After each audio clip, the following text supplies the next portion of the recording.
And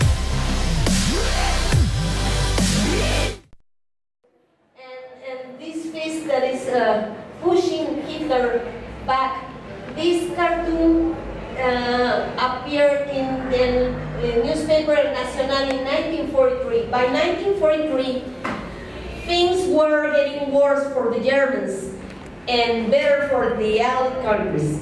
So we have these 6 years of war, and they were very tough, mainly on the United States, Canada, and the European countries. But in Mexico it was something different. But let's go back to the founding of Tenochtitlan. The city's history dates back to the year 1325, when the Mexica people, that is the Aztecs, settled in a small island at the Texcoco Lake. You can see this picture. When the conquistadores arrived, this was an awesome picture for them because it was a very large city.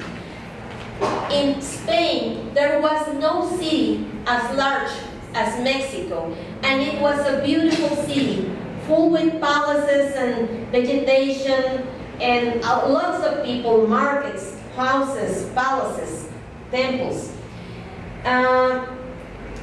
This was the great Tenochtitlan, the ancient capital of the Aztec Empire, a powerful and wealthy nation that dominated the region until the Spaniards arrived.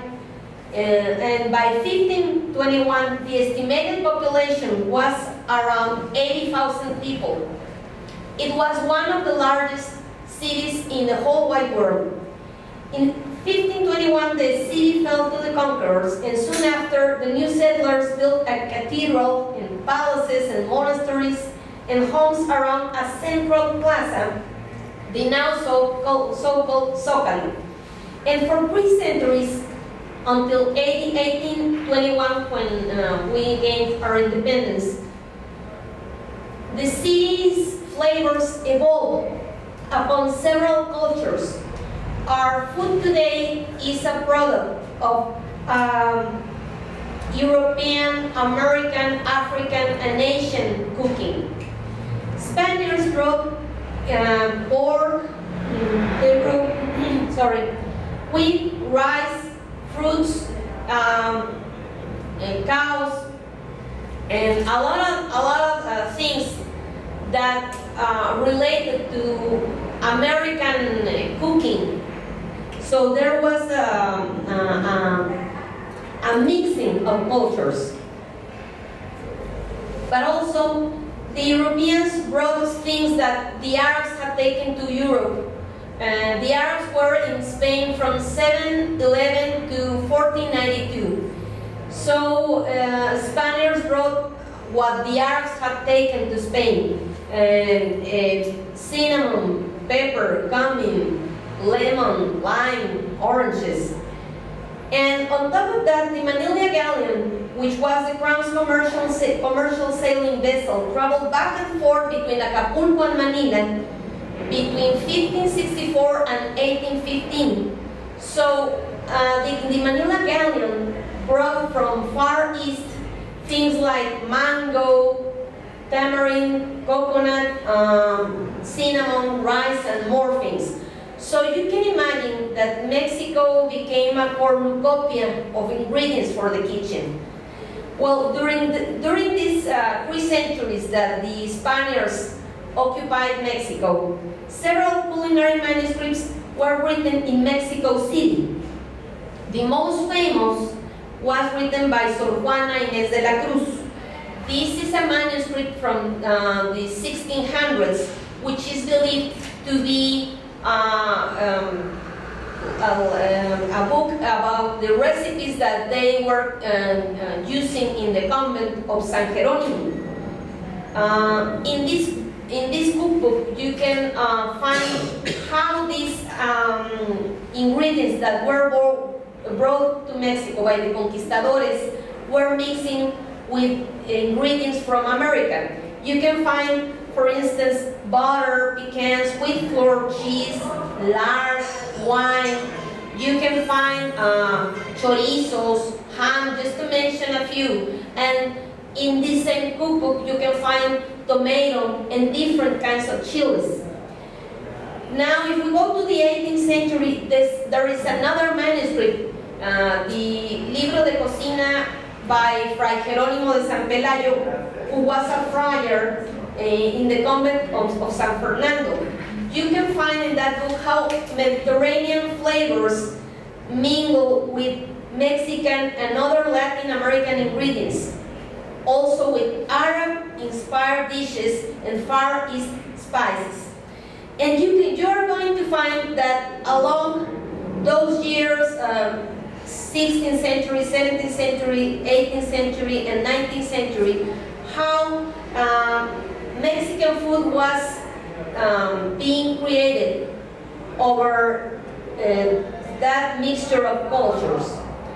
You have in the 19th century strong influence from the European countries like France. The next one, please.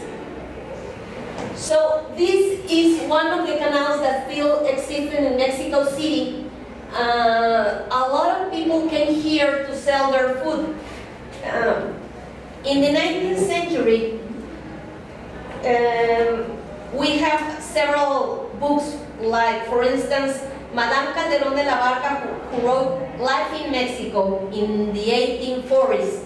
She remembers the Mexican street vendors that sold butter, dried meat, milk.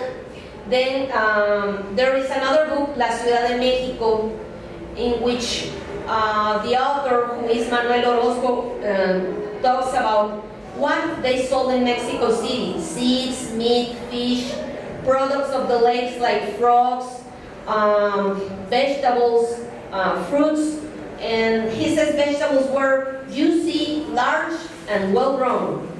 And then there is the Second Empire with Emperor Maximiliano, and when Maximiliano was here, Maximilian of Habsburg, he and his court tried to inspire Mexicans with French cuisine and European trends.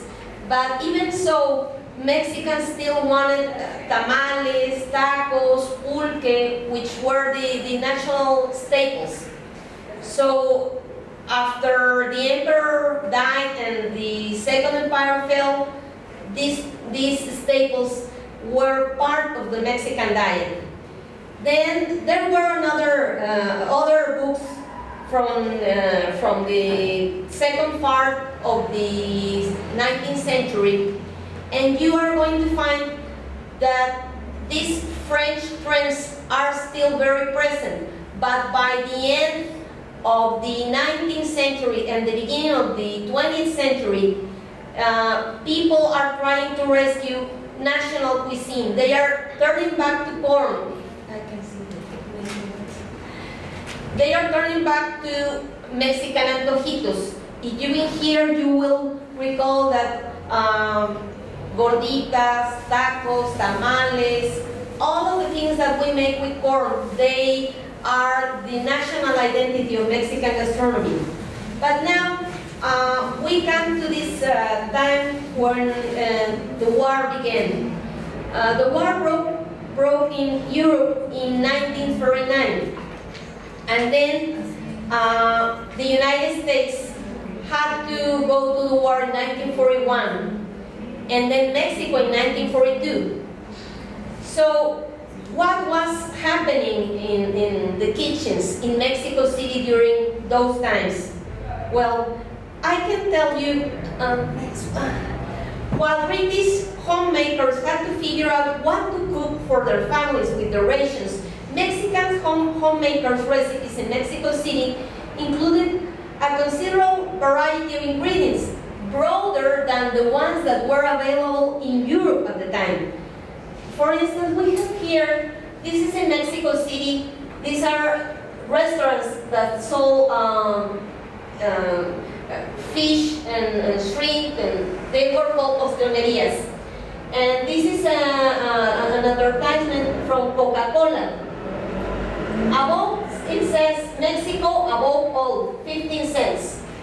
And this is atún Carmex that was produced in Ensenada. Ensenada is in Baja California, a few miles, well, a couple of hours from Tijuana.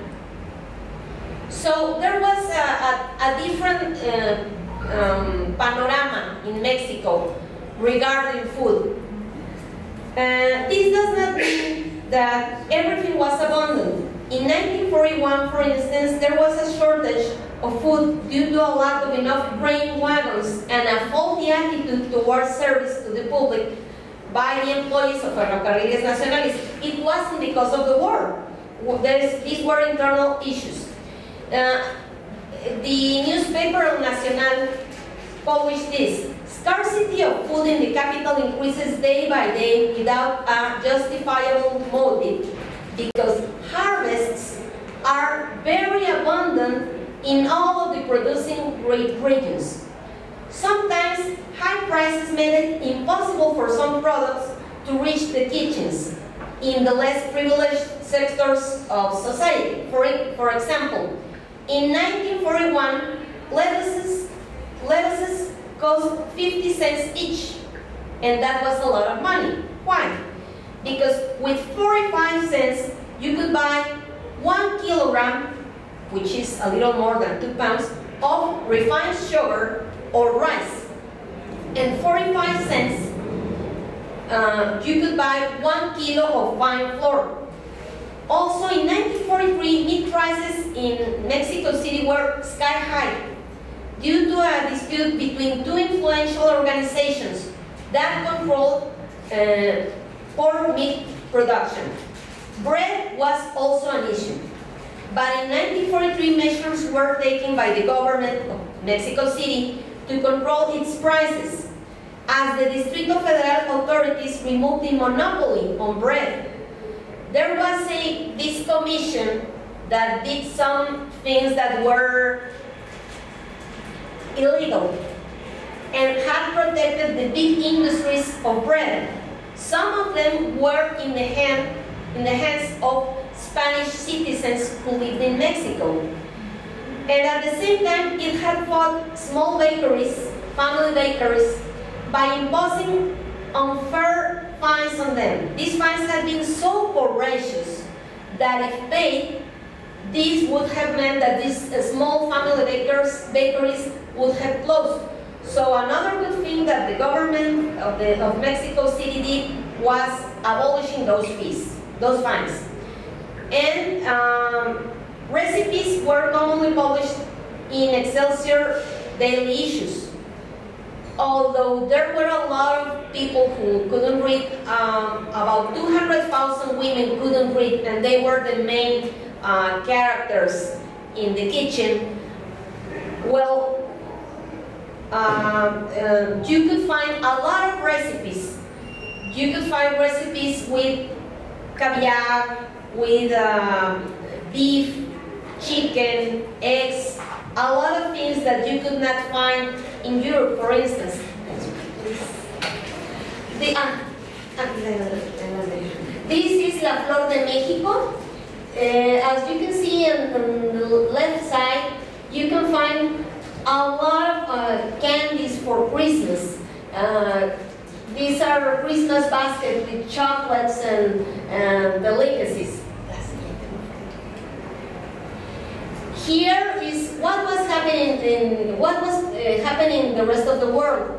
Well, Hitler, by this time, Hitler's armies were weak. They were not as strong as when the war had begun. Half of Nazi capital, this is one from 1943, is left burning. The end was near. These were things that they were selling in Mexico City. Here is Aceite Libertador. And there's one other thing that I'd like to point out. Mexico City's customers were beginning to buy products that were not of Mexican origin. They were becoming accustomed to buy things that came from the United States and had established in Mexico, like cream of wheat, Quaker oats, Coca-Cola and other trademarks. And this is Monterrey. You will find a lot of other advertisements in Mexican newspapers and cookbooks about beer, wine, whiskey.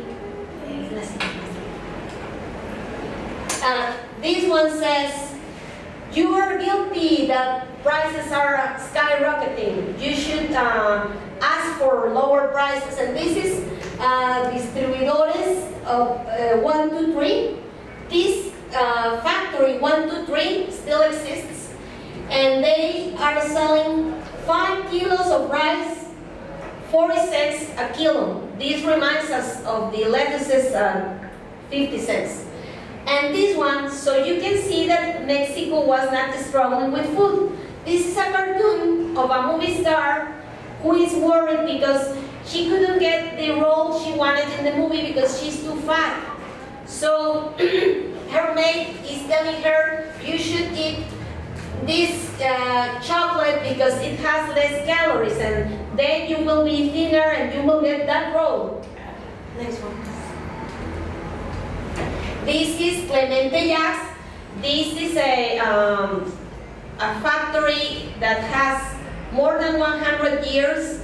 It makes chiles en conserva and salted things. And this is Restaurant Chapultepec and in Paseo de la Reforma, and his owner is American Fred Hopper. And I have a couple of minutes. Okay. Well, yeah, just to finish this.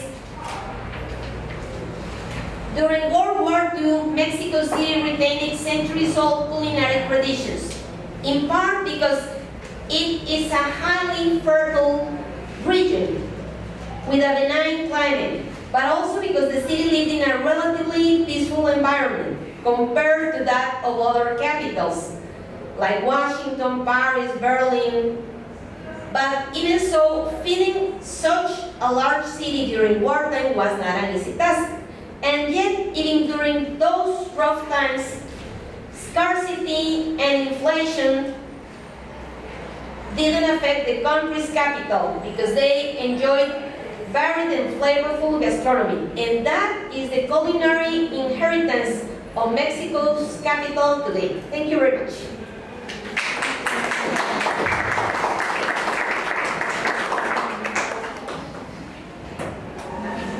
Muchas gracias, maestra. Muchas gracias.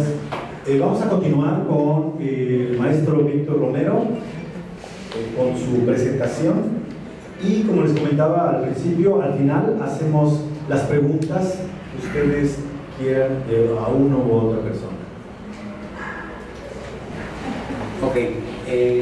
Trataré de ser breve. Yo la preparé para 1 hora, entonces tengo que recordarla súper rápido y también me pidieron tratarla en español. Si alguien tiene una pregunta en inglés, con mucho gusto.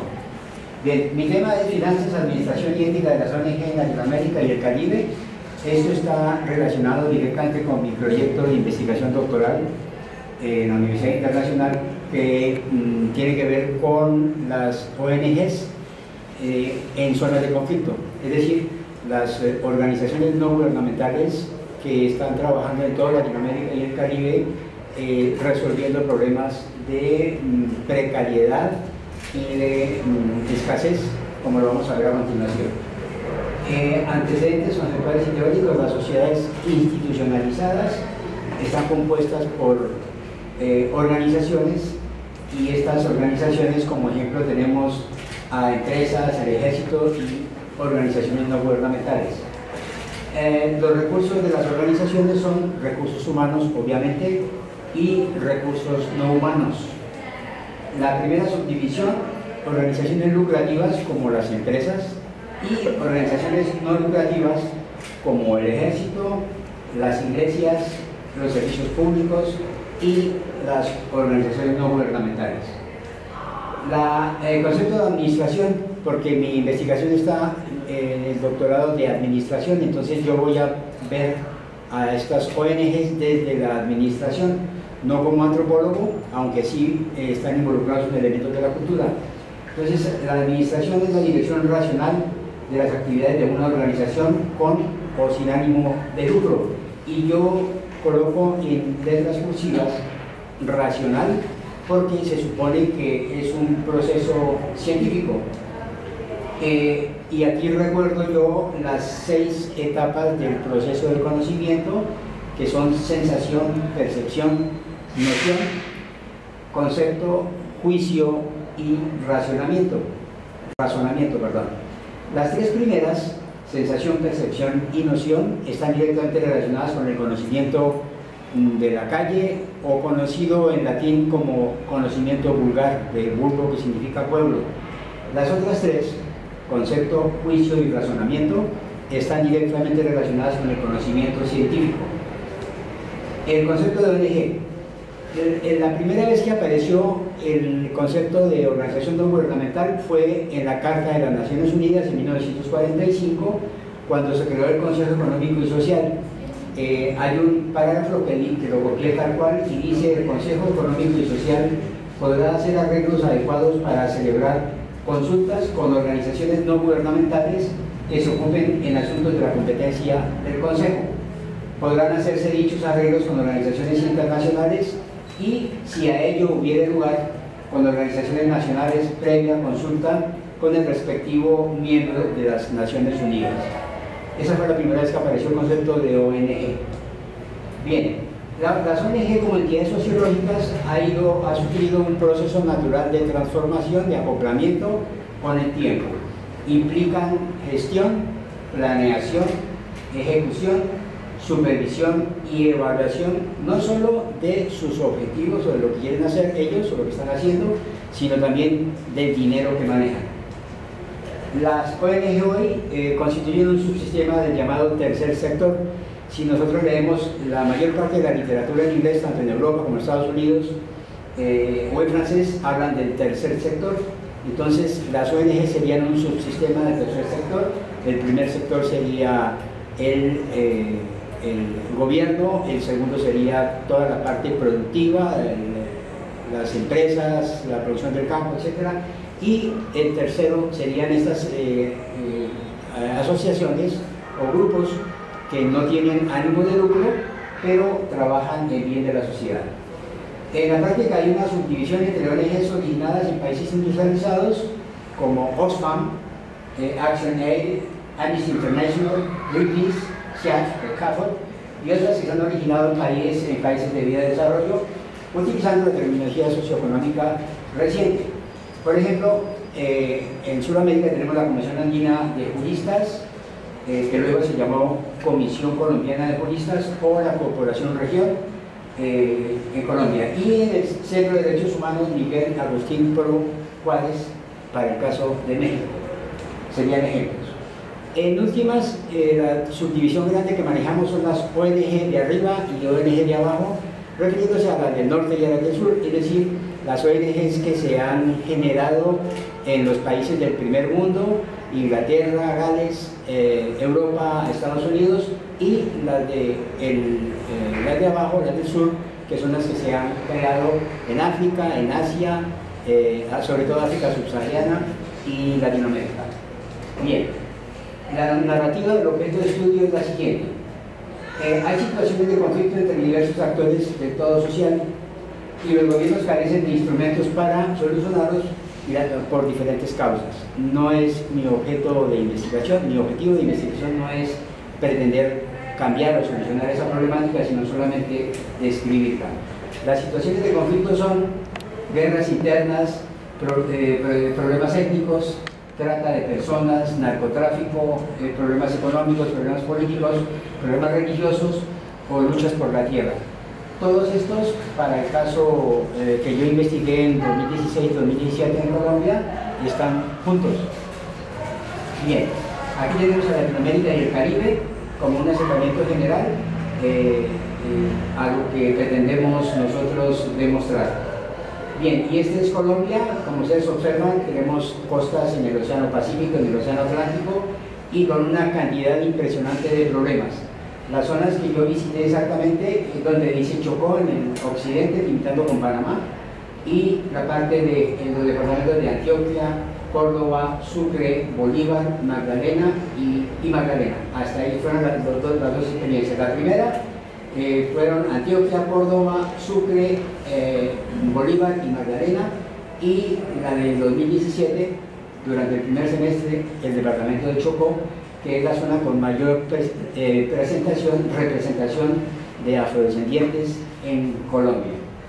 Muy bien. Con esto es un diagrama de intervención de una ONG en zonas de conflicto. Con fondos asignados se realiza el estudio, el análisis y el diseño de una intervención a una región geográfica en conflicto.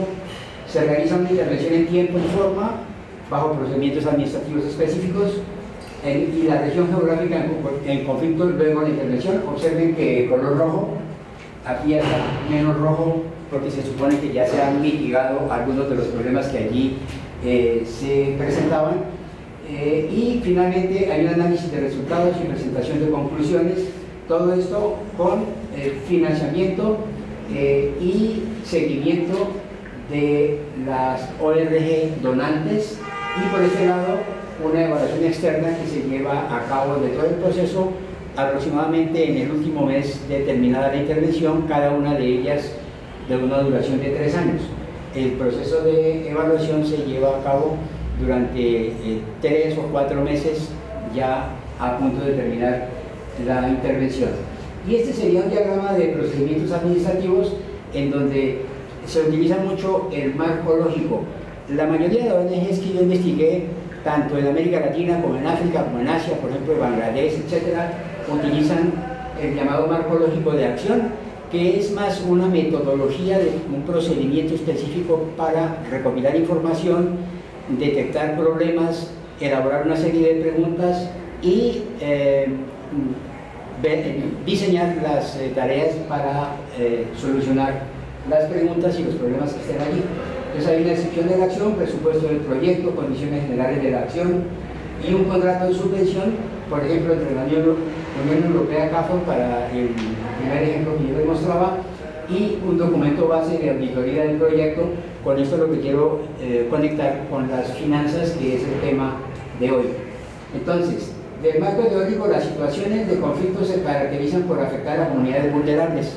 Eso es clave, ya sea por color, religión, grupo étnico, partido político o actividad económica. Todos estos grupos vulnerables tienen el común denominador de la pobreza. La pobreza es pues un factor relevante en este tipo de acciones. Bien, ¿son insuficientes? Las respuestas del gobierno son insuficientes, o hacen parte del conflicto, o no les interesa dar soluciones, o tienen conflicto de intereses, como es el caso específico de Colombia, no cuenta con fondos para implementar tareas, no tienen fundamento legal y otras razones. Como ustedes saben, el negocio del narcotráfico es una cosa impresionante, la cantidad de dinero que mueven, y este fue uno de los ingredientes básicos para agudizar el conflicto colombiano. A eso también expropiación de tierras, construcción de rutas, etcétera. Por ejemplo, en el estado donde yo estuve, que es el Chocó, limitando con Panamá, hubo zonas donde no pudimos entrar porque los señores de los paramilitares decían no, ahí no pueden entrar, en otras sí nos dejaban entrar, y ellos sabían quiénes íbamos en el equipo de evaluación, y entre ellos iba un mexicano que era yo. Ellos no sabían que también soy colombiano, pero entonces el mexicano no entran y punto, no entran, y en otras sí nos dejaron entrar. Muy bien, aparecieron históricamente en la lucha contra la esclavitud esas ONGs, las respuestas no gubernamentales, por la discriminación étnica o religiosa en Europa contra judíos, contra negros, contra los moros en España o en toda Europa, etc. O como consecuencia de las guerras mundiales, aquí conecto con la exposición de la maestra. Por ejemplo, la Cruz Roja es un ejemplo típico de ONG no lucrativa. Bien, las ONG tienen una vocación eminentemente social, de la que obtienen su legitimidad. Se plasma y se realiza en la oferta de servicios y la prestación de ayuda destinada a cubrir todas las necesidades sociales, económicas, políticas, culturales, etcétera, que necesita una comunidad en específico. Como no tienen afán de lucro y no se arriesgan capital propio, hay un autor que aquí lo estoy citando, el señor Jacob, de la 1995, afirma que las ONG pueden verse como empresas que no asumen riesgos o que al menos los transfieren a quienes pretenden ayudar con sus actuaciones. Es interesante la cita porque esto permite acciones de corrupción que ya las voy a citar más adelante. Bien, las ONG, como no son agencias de financiamiento, son diferentes a las fundaciones. Aunque algunas fundaciones son exentas de impuestos, ¿sí? No son ONGs como tales.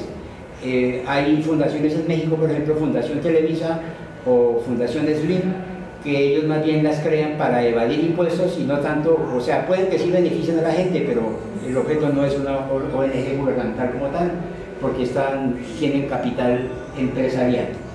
Bien, las ONG se convirtieron en canales, la voy a suprimir, perdón, y pasamos a la pobreza en el mundo, que es nuestro tema de investigación. En este caso tenemos una serie de información sacada de internet, en donde vemos el mapa del hambre en 2018, que es realmente impresionante la cantidad de hambre que hay en el mundo, en zonas pues, que son bastante vulnerables, ¿no?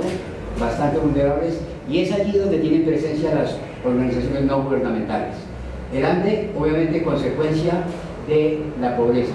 Aquí tenemos el porcentaje de población que vive con 1.13 euros o menos al día, más del 50%, que están oscuros, los más oscuros, le siguen entre el 25 y el 50, entre el 10 y el 25, entre el 1 y el 10, menos del 1 y sin datos. Como ustedes observarán, hay zonas bien conflictivas, bien problemáticas, como por ejemplo tenemos el subcontinente indio, implica Bangladesh, la llamada Pakistán Oriental, la zona de Afganistán, Medio Oriente, a pesar de que aquí hay una cantidad impresionante de petróleo, nadan en miles de millones de dólares, hay hambre también, y mucha, hay mucho, sucede también en Venezuela, en Colombia obviamente, en Ecuador, tenemos problemas graves de gente que vive con menos de $1, casi $2, ¿no? 1.13 euros. Y en este tenemos un panorama, bueno, esta es la división por regiones, la división por regiones que la maneja el Banco Mundial, Naciones Unidas y las organizaciones internacionales utilizan, por ejemplo, en África subsahariana, toda el África que está al sur del desierto del Sahara, tiene casos de hambre y de pobreza realmente lamentables y son de las zonas más ricas en recursos naturales. De hecho, los chinos están invirtiendo mucho sin nada a cambio, están invirtiendo, regalando dinero en los países de África a cambio de recursos naturales, ¿verdad? Bien, y esto ya de nuestro México lindo y querido, la pobreza, 43.6% viven en la pobreza y pobreza extrema 7.6%, es decir, tenemos una cantidad de más de la mitad de la población mexicana vive en el umbral de la pobreza. Ok, el papel de las ONGs lo vamos a saltar rápidamente y ya entramos a finanzas, cuentas y ética. Las desigualdades. Cada año Oxfam Internacional publica, Oxfam es una fundación, más adelante está citada, que su sede está en Oxford. Publica un informe sobre las desigualdades mundiales antes del comienzo del Foro Económico Mundial que se celebra en la ciudad suiza de Davos. En 2018, dicen ellos, la proporción era de 43 multimillonarios poseedores de más riqueza que la mitad más pobre de toda la población. Las cifras del informe del 21 de enero pasado, de este año, suponen un aumento de un 12% con respecto a lo anterior. Finanzas. Las ONG entonces utilizan fondos de donantes nacionales o internacionales que deben hacer parte de planes concretos de ejercicios presupuestales, ejecutan gastos, deben reportar dichos movimientos y las agencias u organizaciones donantes además elaborar declaraciones de renta y o de patrimonio en cada país. Lo anterior supone la existencia de una administración de los fondos, la ejecución en tiempo y en forma y la rendición de cuentas. Desafortunadamente también las ONG, gracias, han estado en el centro de la atención por escándalos protagonizados en los últimos años que incluyen fraude, faltas a la ética, a códigos de conducta, a la moral, entre otros. Y hay una cantidad de fuentes. Aquí la pirámide de la riqueza global, esta rápidamente la vamos a pasar. Para llegar a 2017, Colombia y la ley, vamos a saltar esto rápidamente, porque ya se nos acabó el tiempo. Y aquí viene. Linda Polman es una escritora holandesa, ustedes la pueden consultar, pueden comprar su libro, es muy interesante. Ella es veterana nacional de guerra, estuvo en Somalia, en Haití, en Ruanda, en Sierra Leona, y la entrevistó el periódico The Guardian de Londres.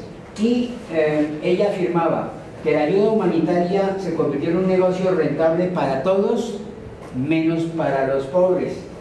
La ayuda humanitaria mueve 150 billones de dólares al año, es decir, 150.000 millones de dólares, que es muchísimo dinero.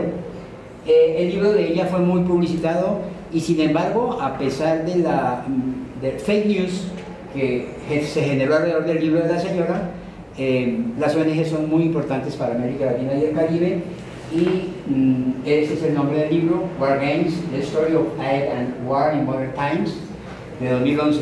Se puede conseguir, todavía lo venden, lo pueden ver. Entonces, este fue el comentario que hizo The Guardian a propósito del libro. From Rwanda to Afghanistan, from Sudan to Iraq, the Western Exposed knows how the humanitarian and industry, the media and warmongers are located in a cycle of mutual dependency on verified, etcétera, etcétera, etcétera. Ya se me acabó el tiempo. Y entonces, ante todo este desbarajuste, yo me puse a indagar si hay códigos de conducta, códigos éticos, y si los hay. Aquí voy a citar solamente algunas entidades que sí tienen y han elaborado códigos de conducta y deben seguirse con rigor. Desde Naciones Unidas, federaciones de ONG y ONG independientes han elaborado códigos de ética y de conducta. Ese es el ejemplo, organizaciones no gubernamentales en los Estados Unidos, que depende del Departamento de Estado, la Oficina de la Democracia, Derechos Humanos, etc., Centro Europeo de Fundaciones. La Comisión Europea en 2005 presentó un código que debe ser regido y de hecho está penada las faltas a la ética y a estos códigos de conducta. La Comisión Europea en 2005, Asociación Mundial de Organizaciones No Gubernamentales, en inglés se llama OneGo, en 2002, elaboró un código, Code of Ethics and Conduct, y este código se elaboró en 2002, pero está vigente hoy. Ustedes lo buscan en internet y está vigente, actualizado a 2019. En 2019 la Charity Commission of England and Wales tiene a su haber el código de conducta muy bien elaborado, y el código de conducta de las ONG desarrolló coordinadora de ONG para el desarrollo en España, que se llama COGNE. Es decir, sí hay ejemplos. Para Sudamérica, la Fundación Lealtad de Chile elaboró una guía en 2002, y voluntariamente las ONG se someten a evaluación de parte de esta ONG específica, de esta fundación, y ha sido muy interesante los resultados.